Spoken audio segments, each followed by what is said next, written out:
Hi guys, your most welcome to this channel. This is Ashif Ali और on the Limra classes. बच्चों, आज मैं कराने वाला हूँ आपको बहुत मोस्ट इंपॉर्टेंट क्वेश्चन जो इंक्रीज और डिक्रीज वाला है। तो आपका ये क्वेश्चन है क्वेश्चन नंबर 15, जो कि मैंने स्क्रीन पर भी शो करा दिया। मैं क्वेश्चन को रीड करने जा रहा हूँ। State given reason whether the current ratio will improve or decline or which have no effect in each of the following transaction if current ratio is 2:1। आपको यहाँ पर सिंपल से रीज़न देना है और ये बताना है कि जो करंट रेशियो इन्होंने दिया हुआ है क्वेश्चन में, क्या वो इम्प्रूव हो रहा है या डिक्लाइन हो रहा है। तो इतनी सी बात का हमें जवाब देना है, या उसका कोई भी इफेक्ट नहीं पड़ रहा उसके ऊपर। इन ट्रांजैक्शन जो भी मेरे को गिवन दी हुई है, इन ट्रांजैक्शन से कोई भी इफेक्ट नहीं पड़ रहा। तो करंट रेशियो इन्होंने क्या दे रखा है? करंट रेशियो जो इन्होंने दिया हुआ है, करंट रेशियो जो गिवन है वो है 2:1। अच्छा, करंट रेशियो का फॉर्मूला होता क्या है? Current assets divided by current liability. तो ठीक है, यहाँ पर इन्होंने रेशियो तो दे दिया लेकिन मुझे कोई भी फिगर नहीं बताई। तो मैं इनको क्या करूँगा, एज्यूम कर लूँगा फिगर्स को जो मेरे रेशियो पे एकदम फिट बैठे। तो मैं मान लेता हूँ अगर ये 2 लाख है, दो है तो इसे 2 लाख मान लेता हूँ, और करंट लायबिलिटी 1 है तो यहाँ पर 1 लाख रुपए करंट लायबिलिटी को मान लेता हूँ। बच्चों, ये आप कुछ भी ले सकते हो, ज़रूरी नहीं है जो मैंने लिया है यही लोगे। आप वो अमाउंट ले सकते हो जहाँ पर डिवाइड करने के बाद रेशियो बिल्कुल फिट आ रहा हूँ। अब इसमें क्या हो सकता है, इसमें मैं 5 लाख और 2.5 लाख भी ले सकता था। आप उसको डिवाइड करोगे तो रेशियो सेम आएगा। क्लियर है मेरा पॉइंट? ठीक है। अब इसके अंदर जब पहली ट्रांजैक्शन पर मैं आता हूं तो इसमें देखता हूं cash paid to trade payables. इन्होंने क्या बोला है कि कैश पे करा गया है, किसको? ट्रेड पेबल्स को। तो अब सोचने वाली बात यह है, कैश क्या है? एक तरीके से मेरी एसेट। तो ये क्या हो रही है? घट रही है। ठीक है। ट्रेड पेबल्स है लायबिलिटी। तो अब आप ये सोचो, आपकी एसेट जा रही है तो लायबिलिटी भी कहीं ना कहीं कम हो रही है या नहीं हो रही? इस चीज को फिगर में ऐड कर लेते हैं। मान लो मैंने कैश पे करा ट्रेड पेबल्स को 50,000 रुपए। ठीक है, छोटी सी बात। अब करंट एसेट क्या है? 50,000 से मेरी कम हो गई, कैश मेरा कम हुआ तो करंट एसेट 50,000 से कम हो गई, तो ये कितनी हो गई? 1.5 लाख रुपए। और यहाँ पर यही चीज़ मैं अगर अप्लाई करता हूँ, जो मेरी करंट लायबिलिटी है, ट्रेड पेबल्स क्या होती है? एक तरीके की करंट लायबिलिटी होती है। तो मैंने क्या करा है, कैश पे करा है, तो करंट लायबिलिटी भी मेरी कम हो रही है या बढ़ रही है? कम हो रही है। मैं उनको पे कर रहा हूँ तो कम हो रही है। तो 50,000 रुपये मेरी करंट लायबिलिटी में से भी कम हो गए। 1 लाख माइनस 50,000 कितना अमाउंट आया? 50,000। अब आप जरा इस रेशियो को देखो, सारी जीरो से सारी जीरो कैंसिल, 5 1 जा 5, 5 3 जा 15। तो पहले जो गिवन था वो था 2:1। अब जो हमारे पास नया रेशियो आ रहा है वो कितना आ रहा है? 3:1। तो यहाँ पर रेशियो इंप्रूव हो रहा है या डिक्लाइन हो रहा है? इंप्रूव हो रहा है। पहले भाई 2:1 था, अब 3:1 है, तो कहीं ना कहीं मेरा रेशियो इंप्रूव हो गया। तो मेरा सीरियल नंबर में यहाँ पर आपको क्या डालना है? 1, और इफेक्ट में लिखना है इम्प्रूव। जो रेशियो है वो इम्प्रूव हो रहा है। और रीजन में क्या डालोगे आप? रीजन में क्या डालोगे? रीजन मैंने बढ़िया सा लिखा हुआ है, both current asset and current liability will decrease by same amount. Both current assets and current liability will decrease by same amount. आप देखो ना, जो करंट एसेट थी वो भी 50,000 से मेरी डिक्रीज हो गई, और करंट लायबिलिटी थी वो भी मेरी 50,000 से डिक्रीज हो गई। तो मैंने रीजन क्या डाला?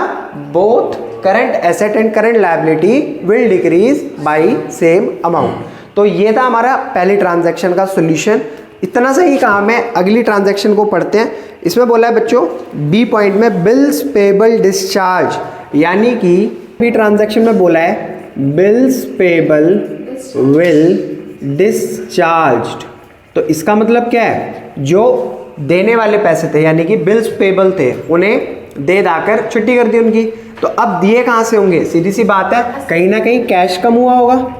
कैश कम हुआ होगा, और जब कैश हमारी जेब से गया है तो हमारी लायबिलिटी भी तो कम हो रही है। बिल्स पेबल क्या है? करंट लायबिलिटी तो है, एक करंट लायबिलिटी है ना बिल्स पेबल, तो ये भी कम हो रहा है। अब आपको यहाँ पर भी अमाउंट नहीं दे रखा। अब छोटी सी बात ये मान लो कि 2 लाख रुपए हमारा जो करंट एसेट था और करंट लायबिलिटी 1 लाख की थी। इसमें से 50,000 हमने क्या कर दिए, बिल्स पेबल के पे कर दिए।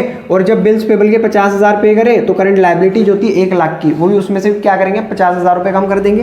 तो कंडीशन यहाँ पर भी सेम ही आने वाली है। अगर आप अमाउंट 50,000 का लेते हो सेम अमाउंट, तो यहाँ पर भी क्या हो रहा है, आंसर हमारा सेम ही आएगा। तो आपके मज़े आ गए। सेकेंड में भी क्या हो रहा है, इम्प्रूव। तो मैं क्या लिखूंगा इसमें, both current asset and current liability will decrease by same amount. Point समझ आया या नहीं आया? ठीक है। अब थर्ड ट्रांजैक्शन की तरफ बढ़ते हैं और देखते हैं क्या बोला है। Bill receivable endorsed to a creditor. अब बिल रिसीवेबल होता क्या है, एक तरीके की हमारी करंट एसेट है। भाई बिल रिसीव हुआ और वो मैंने अपनी मर्जी से किसी अपने कर्जदार को दे दिया, क्रेडिटर को दे दिया, ठीक है। तो कहीं ना कहीं मेरे पास जो कैश एसेट बढ़ रही थी वो मैंने किसी और को देकर खत्म कर दी, मेरी एसेट गई और मेरी करंट लायबिलिटी भी खत्म हो गई, जो क्रेडिटर थे वो भी खत्म हो गए।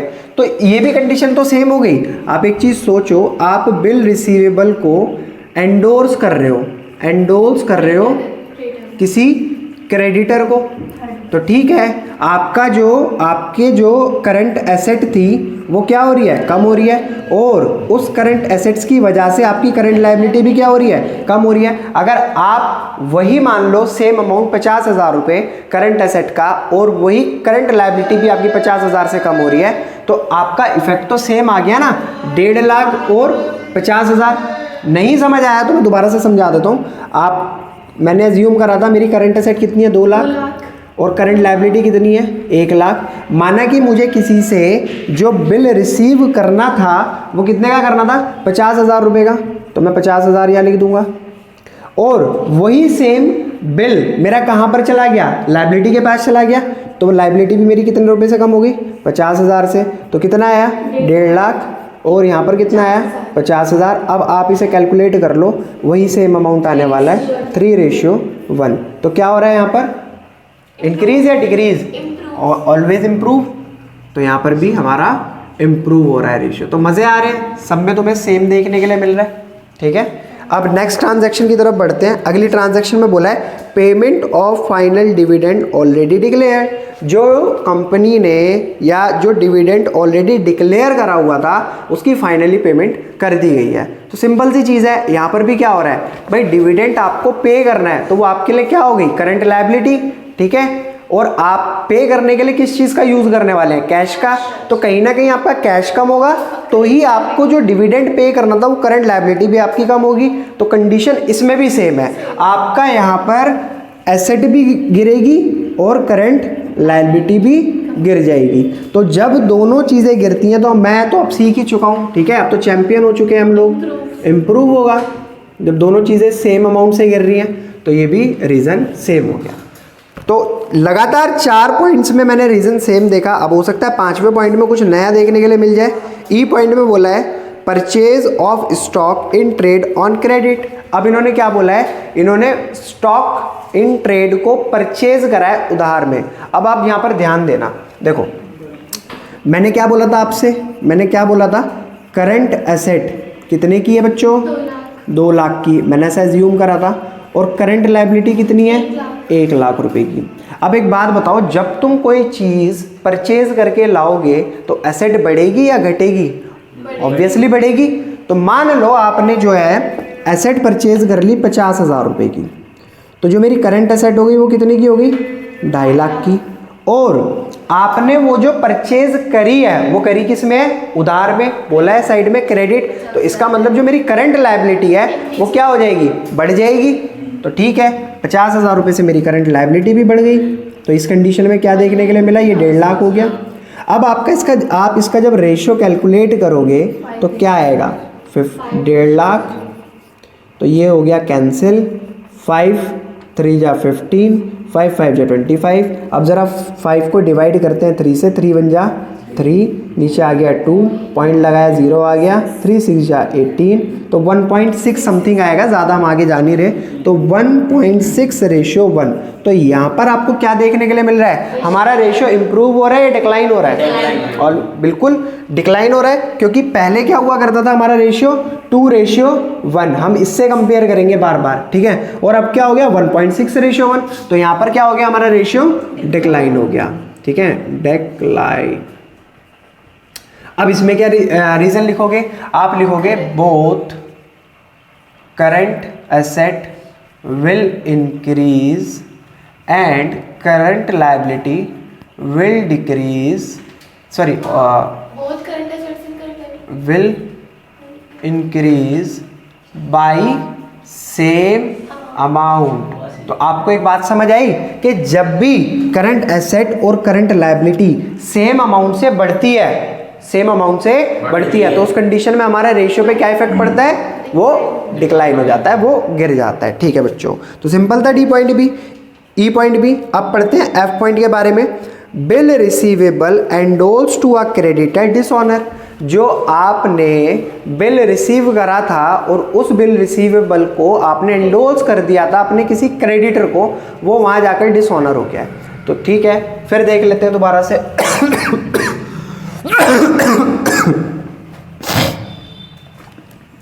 F point. अब आप एक बात बताओ, बिल रिसीवेबल आपकी करंट एसेट है और कोई क्रेडिटर करंट लायबिलिटी, ठीक है, आपके पास से करंट एसेट गई थी, ठीक है, और आपकी करंट लायबिलिटी भी कम हो गई थी। क्लियर है मेरा पॉइंट। अब क्या हो रहा है, वापस दोबारा से करंट एसेट बढ़ गई और करंट लायबिलिटी वापस बढ़ गई, तो दोनों चीज़ें बढ़ रही हैं, तो इस कंडीशन में हमारा रेशियो क्या होगा, डिक्लाइन। आप चेक करो क्या किताब में भी यही आ रहा है, डिक्लाइन। क्लियर है मेरा पॉइंट, ठीक है। अब आप सीखते जा रहे हैं, तो ये कंडीशन हमारी हो गई डिक्लाइन की, और मैं क्या लिखूंगा, both current assets will increase, current liability will increase by same amount. ठीक है बच्चों, समझ आ रही है कहानी सारी। नेक्स्ट पॉइंट आता है purchase of stock in trade for cash. तो अब की बार क्या हो रहा है, अब की बार बड़ा मतलब कमाल का पॉइंट है। आप ये देखो, आपने परचेज करे हैं स्टॉक इन ट्रेड कैश में, आपने परचेज करे स्टॉक इन ट्रेड कैश में, तो कैश क्या है मेरा, करंट एसेट। तो जब आप खरीदने के लिए गए तो आपकी करंट एसेट पैसे देने पर कम हो गई, और जब आप खरीद कर लेकर आए तो खरीदने पर वही करंट एसेट बढ़ भी गई, तो क्या हो गया, करंट लायबिलिटी पे कोई इफेक्ट पड़ा नहीं। तो करंट एसेट वही बढ़ी और वही घटी, तो इसका मैं क्या आंसर दे सकता हूँ, नो इफेक्ट। बिल्कुल सही, नो इफेक्ट। ठीक है, और यहाँ पर लिखोगे एंड सेम अमाउंट। ठीक है, समझ आ गई बात मेरी। Next point, sale of fix asset book value of 50,000 for 45,000। अब ये भी बड़ा मज़ेदार पॉइंट है। देखो, आपने अपनी कोई फिक्स एसेट को सेल करा, ठीक है, जब आप कोई फिक्स एसेट को सेल करने के लिए गए तो क्या हुआ, आपके पास कैश आया या नहीं आया, कितने का, 45,000 रुपये का कैश आ गया। ठीक है, इतनी बात क्लियर है।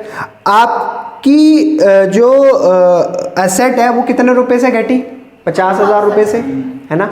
आप जो ट्रीटमेंट करा करते थे, मैं आपको याद दिला देता हूँ, जब आप 11th क्लास में, आज से 10 साल पहले नन्हे मुन्ने बच्चे हुआ करते थे, तो उसमें क्या करा करते थे, जब भी आप कोई अपनी फिक्स एसेट को सेल करा करते थे, मान लो 50,000 की एसेट को आपने 45,000 रुपये में सेल कर दिया, ठीक है, तो आपके पास कैश कितना आ रहा है, 45,000। आपको नुकसान कितना हो रहा है, आपको नुकसान कितना हो रहा है, 5,000 का। तो वो क्या करा करते थे, आप कैपिटल में से माइनस कर दिया करते थे 5,000 रुपये, यही करा करते थे ना। तो यही कंडीशन आपको यहाँ पर देखनी है कि आपके पास जो करंट एसेट है वो कितनी आ रही है, 45,000 रुपये, ठीक है, और करंट लायबिलिटी पे कोई इफेक्ट पड़ रहा है, इस बात से पड़ रहा है। क्यों पड़ रहा है, इसका रीज़न क्या है, जो कैश है वो करंट एसेट है, ठीक है। तो आप एक चीज़ सोचो, करंट एसेट 45,000 की आई, और जो हमारी एसेट थी जिसे हमने सेल करा वो कितने की थी, 50,000 की। तो 5,000 रुपये का क्या हुआ, नुकसान हो गया, 5000 का क्या हुआ बच्चों? ये था मेरा आज का क्वेश्चन नंबर 15, इसका एच और आई पार्ट आप मेरे को होमवर्क में करके दिखाने वाले हैं, ठीक है। आपका जैसे ही होमवर्क में होता है तो आप मुझे कमेंट सेक्शन में बताएंगे ज़रूर कि आपको ये समझ आया या नहीं आया। इन केस आपको नहीं आता है तो मेरे को कमेंट सेक्शन में मेंशन कीजिए, मैं आपको उसे अच्छे से अच्छे तरीके से कराने की कोशिश करूँगा। तो मिलते हैं आपसे अगली वीडियो में अगले क्वेश्चन के साथ।